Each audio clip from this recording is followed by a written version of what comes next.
नमस्ते दोस्तों, कैसे हैं आप सभी। तो मैं उम्मीद करती हूँ कि आप सब बहुत अच्छे होंगे। आज हम आपको इस वीडियो में बताएंगे श्री विष्णु भगवान का व्रत कथा। भारतवर्ष में एक प्रतापी और दानी राजा राज्य करता था। वह नित्य गरीबी और ब्राह्मणों की सहायता करता था। यह बात उसकी नारी को अच्छी नहीं लगती थी।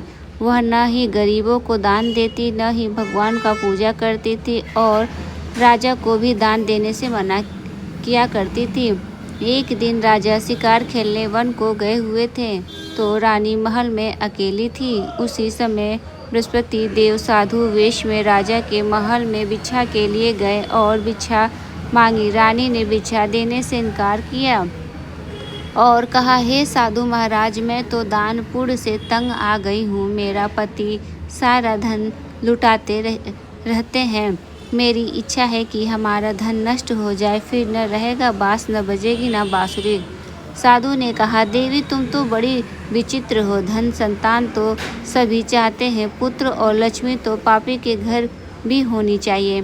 यदि तुम्हारे पास अधिक धन है तो भूखों को भोजन दो, प्यासों के लिए प्याऊ बनवाओ, मुसाफिरों के लिए धर्मशाला खुलवाओ। जो निर्धन अपनी कुंवारी कन्याओं का विवाह नहीं कर सकते, उनका विवाह करा दो।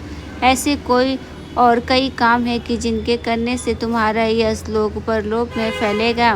परंतु रानी पर उपदेश का कोई प्रभाव न पड़ा। वह बोली, महाराज आप मुझे न कुछ समझाइए, मैं ऐसा धन नहीं चाहती जो हर जगह बांटती फिरूं। साधु ने उत्तर दिया, यदि तुम्हारी ऐसी इच्छा है तो तथास्तु। तुम ऐसा करना कि बृहस्पतिवार को घर लीप कर पीली मिट्टी से अपना सिर धोकर स्नान करना, भट्टी चढ़ाकर कपड़े धोना। ऐसा करने से आपका सारा धन नष्ट हो जाएगा। इतना कहकर वह साधु महाराज वहाँ से आलोप हो गया। साधु के अनुसार कही गई बातों को पूरा करते हुए रानी को केवल 3 बृहस्पतिवार ही बीते थे कि उसकी समस्त धन संपत्ति नष्ट हो गई। भोजन के लिए राजा का परिवार तरसने लगा। तब एक दिन राजा ने रानी से बोला कि हे रानी, तुम यही रहो, मैं दूसरे देश को जाता हूँ, क्योंकि यहाँ पर सभी लोग मुझे जानते हैं, इसलिए मैं कोई छोटा कार्य नहीं कर सकता। ऐसा कहकर राजा परदेश चला गया। वहाँ वह जंगल से लकड़ी काट कर लाता और शहर में बेचता। इस तरह वह अपना जीवन व्यतीत करने लगा। इधर राजा के परदेश जाते ही रानी और दासी दुखी रहने लगी। एक बार जब रानी और दासी को 7 दिन तक बिना भोजन के रहना पड़ा, तो रानी ने अपनी दासी से कहा, हे दासी, पास की एक नगर में मेरी बहन रहती है, वह बड़ी धनवान है। तू उसके पास जा और कुछ ले आ, ताकि थोड़ी बहुत गुजर बसर हो जाए। दासी रानी की बहन के पास गई। उस दिन गुरुवार था और रानी की बहन उस समय बृहस्पतिवार व्रत की कथा सुन रही थी। दासी ने रानी की बहन को अपनी रानी का संदेश दिया, लेकिन रानी की बड़ी बहन ने कोई उत्तर नहीं दिया। जब दासी को रानी की बहन से कोई उत्तर नहीं मिला तो वह बहुत दुखी हुई और उसे क्रोध भी आया। दासी ने वापस आकर रानी को सारी बात बता दी। सुनकर रानी ने अपने भाग्य को कोसा। उधर रानी की बहन ने सोचा कि मेरी बहन की दासी आई थी, परंतु मैं उससे नहीं बोली, इससे वह बहुत दुखी हुई होगी। कथा सुनकर और पूजन समाप्त करने वह अपनी बहन के घर आई और कहने लगी, हे बहन, मैं बृहस्पतिवार का व्रत कर रही थी। तुम्हारी दासी मेरे घर आई थी, परंतु जब तक कथा होती है तब तक न तो उठते हैं और न ही बोलते हैं, इसलिए मैं नहीं बोली। कहो दासी क्यों गई थी? रानी बोली, बहन तुमसे क्या छिपाऊं, हमारे घर में खाने तक को अनाज नहीं था। ऐसा कहते कहते रानी की आंखें भर आई। उसने दासी समेत पिछले 7 दिनों से भूखे रहने तक की बात अपनी बहन को विस्तार पूर्वक सुना दी। रानी की बहन बोली, देखो बहन, भगवान बृहस्पति देव सबकी मनोकामनाओं को पूर्ण करते हैं। देखो, शायद तुम्हारे घर में अनाज रखा हो। पहले तो रानी को विश्वास नहीं हुआ, पर बहन के आग्रह करने पर उसने अपनी दासी को अंदर भेजा तो उसे सचमुच अनाज से भरा एक घड़ा मिल गया। यह देखकर दासी को बड़ी हैरानी हुई। दासी रानी से कहने लगी, हे रानी, जब हमको भोजन नहीं मिलता तो हम व्रत ही क्यों करते, इसलिए क्यों न इनसे व्रत और कथा की विधि पूछ ली जाए, ताकि हम भी व्रत कर सके। तब रानी ने अपनी बहन से बृहस्पतिवार व्रत के बारे में पूछा। उसकी बहन ने बताया, बृहस्पतिवार के व्रत से चने की दाल और मुनक्का से विष्णु भगवान का केले की जड़ से पूजा करें तथा दीपक जलाए, व्रत कथा सुने और पीला भोजन ही करें। इससे बृहस्पति देव प्रसन्न होते हैं। व्रत और पूजन विधि बताकर रानी की बहन अपने घर को लौट गई। 7 दिन के बाद जब गुरुवार आया तो रानी और दासी ने व्रत रखा। घुड़साल में जाकर चना और गुड़ लेकर आई, फिर उससे केले की जड़ तथा विष्णु भगवान का पूजन किया। अब पीला भोजन कहाँ से आए, इस बात को लेकर दोनों बहुत दुखी थे। चूंकि उन्होंने व्रत रखा था लेकिन बृहस्पति देव उनसे प्रसन्न थे, इसलिए वे एक साधारण व्यक्ति का रूप धारण कर 2 थालों में सुंदर पीला भोजन दासी को दे गए।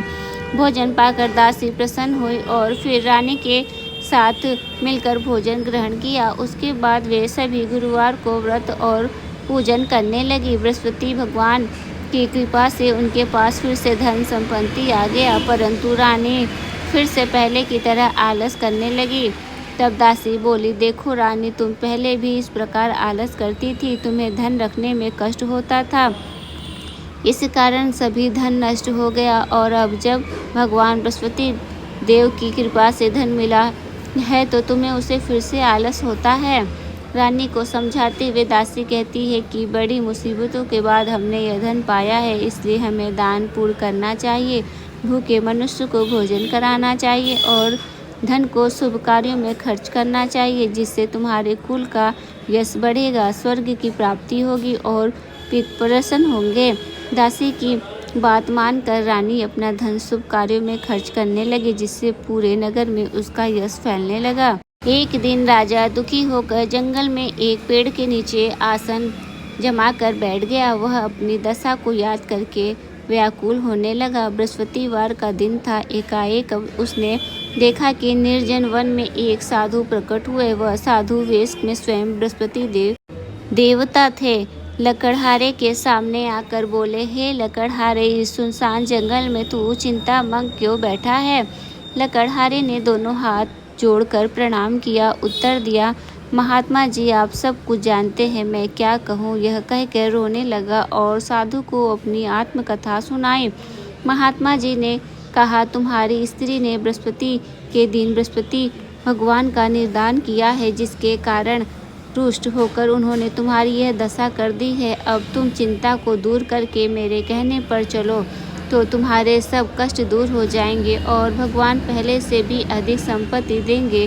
तुम बृहस्पति के दिन कथा किया करो, 2 पैसे के चने मुनक्का लाकर उसका प्रसाद बनाओ और शुद्ध जल से लोटे में शक्कर मिलाकर अमृत तैयार करो। कथा के पश्चात अपने सारे परिवार और सुनने वाले प्रेमियों में अमृत व प्रसाद बांटकर आप भी ग्रहण करो। ऐसा करने से भगवान तुम्हारी सब मनोकामनाएं पूरी करेंगे। साधु के ऐसे वचन सुनकर लकड़हारे बोला, हे प्रभु, मुझे लकड़ी बेचकर इतना पैसा नहीं मिलता जिससे भोजन के उपरांत कुछ बचा सकूं। मैंने रात्रि में अपनी स्त्री को व्याकुल देखा, मेरे पास कुछ भी नहीं जिससे मैं उसकी खबर मांग सकूं। साधु ने कहा, हे लकड़हारे, तुम किसी बात की चिंता मत करो। बृहस्पति के दिन तुम रोजाना की तरह लकड़ियाँ लेकर शहर को जाओ। तुमको रोज से दुगुना धन प्राप्त होगा, जिससे तुम भली भांति भोजन कर लोगे तथा बृहस्पति देव की पूजा का सामान भी आ जाएगा।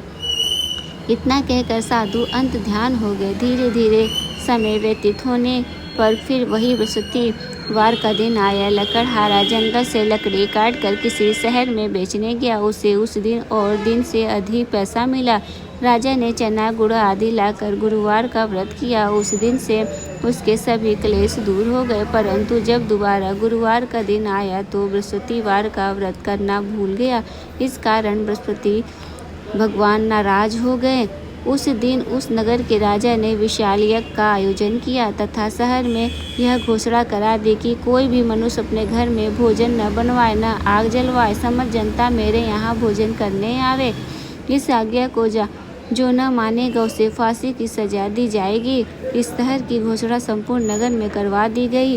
राजा की आज्ञानुसार शहर के सभी लोग भोजन करने गए, लेकिन लकड़हारा कुछ देर से पहुंचा, इसलिए राजा उसको अपने साथ घर लिवा लेके गए और ले जाकर भोजन करा रहे थे तो रानी की दृष्टि उस खूंटी पर पड़ी जिस पर उसका हार लटका हुआ था वहाँ पर दिखाई नहीं दिया। रानी ने निश्चित किया कि मेरा हार इस मनुष्य ने चुरा लिया है।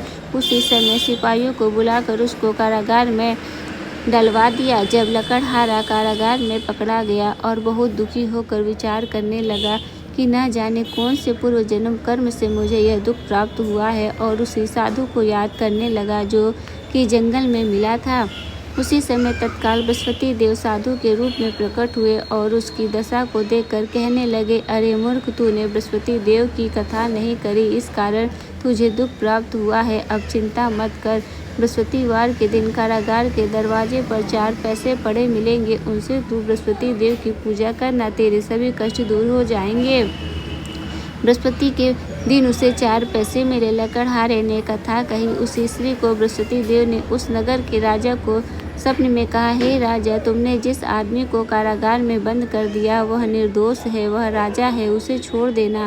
रानी का हार उसी खूंटी पर लटका है, अगर तू ऐसा नहीं करेगा तो मैं तेरे राज्य को नष्ट कर दूंगा। इस तरह रात्रि के स्वप्न को देखकर राजा प्रातःकाल उठा और खूंटी पर हार देखकर लकड़हारे को बुलाकर क्षमा मांगी तथा लकड़हारे को योग सुंदर वस्त्र आभूषण देकर विदा कर दिया। बृहस्पति देव की आज्ञा अनुसार लकड़हारा अपने नगर को चल दिया।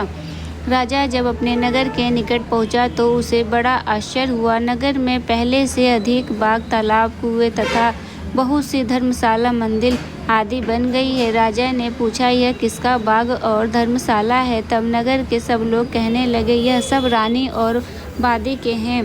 तो राजा को आश्चर्य हुआ और गुस्सा भी आया। जब रानी ने यह खबर सुनी कि राजा आ रहे हैं तो उन्होंने वादी से कहा कि हे दासी, देख, राजा हमको कितनी बुरी हालत में छोड़ गए थे। हमारी ऐसी हालत देखकर वह लौट न जाए, इसलिए तू दरवाजे पर खड़ी हो जाना। आज्ञानुसार दासी दरवाजे पर खड़ी हो गई। राजा आए तो उन्हें अपने साथ लिवा लाए। तब राजा ने क्रोध करके अपनी रानी से पूछा कि यह धन तुम्हें कैसे प्राप्त हुआ? तब उन्होंने कहा, हमें यह सब धन बृहस्पति देव के इस व्रत के प्रभाव से प्राप्त हुआ है। राजा ने निश्चित किया कि 7 रोज बाद जो सभी बृहस्पति देव का पूजन करते हैं, परंतु मैं प्रतिदिन में 3 बार कहानी तथा रोज व्रत किया करूँगा। अब हर समय राजा के दुपट्टे में चने की दाल बंधी रहती थी। तब दिन में 3 से 4 बार कहानी कहता। एक रोज राजा ने विचार किया कि चलो अपनी बहन के यहाँ हो आवे। इस तरह निश्चित कर राजा घोड़े पर सवार हो अपनी बहन के यहाँ हो चलने लगा। मार्ग में उसने देखा कि कुछ आदमी एक मुर्दे को लिए जा रहे हैं। उन्होंने रोककर राजा कहने लगा, अरे भाइयों, मेरी बृहस्पति देव की कथा सुन लो। वे बोले, लो, हमारा तो आदमी मर गया है, इसको अपनी कथा की पड़ी है। परंतु कुछ आदमी बोले, अच्छा कहो, हम तुम्हारी कथा भी सुनेंगे। राजा ने दाल निकाली और जब कथा आदि हुई कि मुर्दा हिलने लग गया, और जब कथा समाप्त हो गई तो राम राम करके मनुष्य उठकर खड़ा हो गया। आगे मार्ग में उसे एक किसान खेत में हल चलाता मिला। राजा ने उसे देख और उससे बोले, अरे भाई, तू मेरी बृहस्पतिवार की कथा सुन लो। किसान बोला, जब तक मैं तेरी कथा सुनूंगा तब तक 4 हरया जोत दूंगा। जा अपनी कथा किसी और को सुनाना।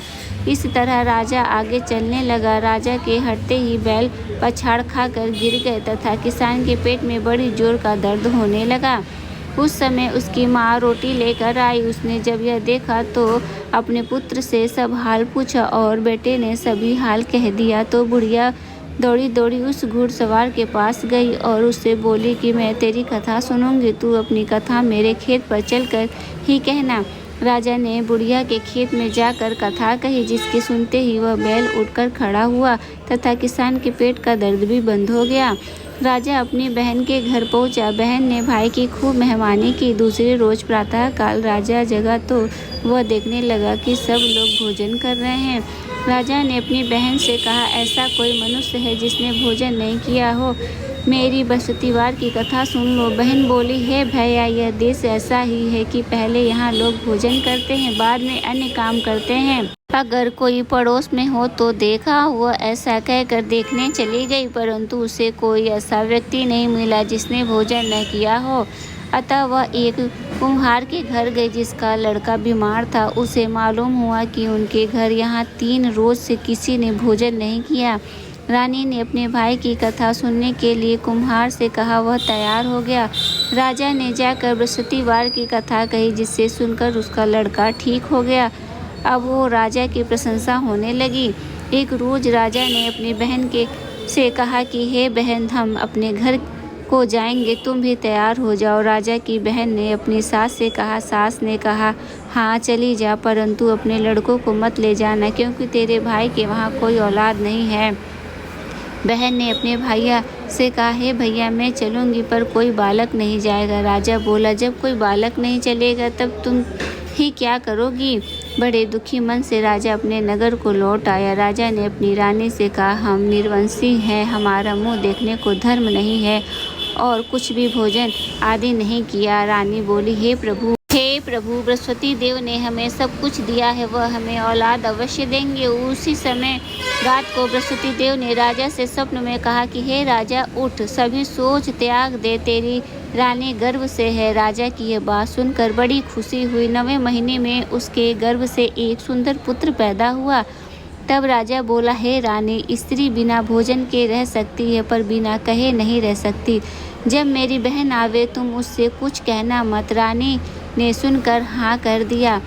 जब राजा की बहन ने यह शुभ समाचार सुना तो बहुत खुश हुई तथा बधाई लेकर अपने भाई के यहाँ आई। तभी रानी ने कहा, घोड़ा चढ़कर तो नहीं आई, गधा चढ़ी आई। राजा की बहन बोली, भाभी, मैं इस प्रकार न कहती तो तुम्हें औलाद कैसे मिलती। बृहस्पति देव ऐसे ही हैं, जैसे जिसके मन में कामनाएं हैं सभी को पूर्ण करते हैं। जो सद्भावना पूर्वक बृहस्पतिवार का व्रत करता है एवं कथा पढ़ता है अथवा सुनता है, दूसरों को सुनाता है, बृहस्पति देव उसकी सभी मनोकामनाएं पूर्ण करते हैं। भगवान बृहस्पति देव उसकी सदैव रक्षा करते हैं। संसार में जो मनुष्य सद्भावना से भगवान जी का पूजन व्रत सच्चे हृदय से करते हैं तो उनकी सभी मनोकामनाएं पूर्ण करते हैं। जैसे सच्ची भावना से रानी और राजा ने उनकी कथा का गुणगान किया तो उनकी सभी इच्छाएं बृहस्पति देव जी ने पूर्ण की थी। इसलिए पूर्ण कथा सुनने के बाद प्रसाद लेकर जाना चाहिए। हृदय से उसके मन करते हुए जयकार बोलना चाहिए। बोलो बृहस्पति देव की जय, भगवान विष्णु की जय। तो दोस्तों, हमारे द्वारा दी गई है आपको जानकारी कैसी लगी, कृपया कमेंट बॉक्स में ज़रूर बताएं। वीडियो पसंद आए तो वीडियो को लाइक करें और चैनल को सब्सक्राइब करना ना भूलें। फिर मिलते हैं हम नेक्स्ट वीडियो के साथ, तब तक के लिए धन्यवाद।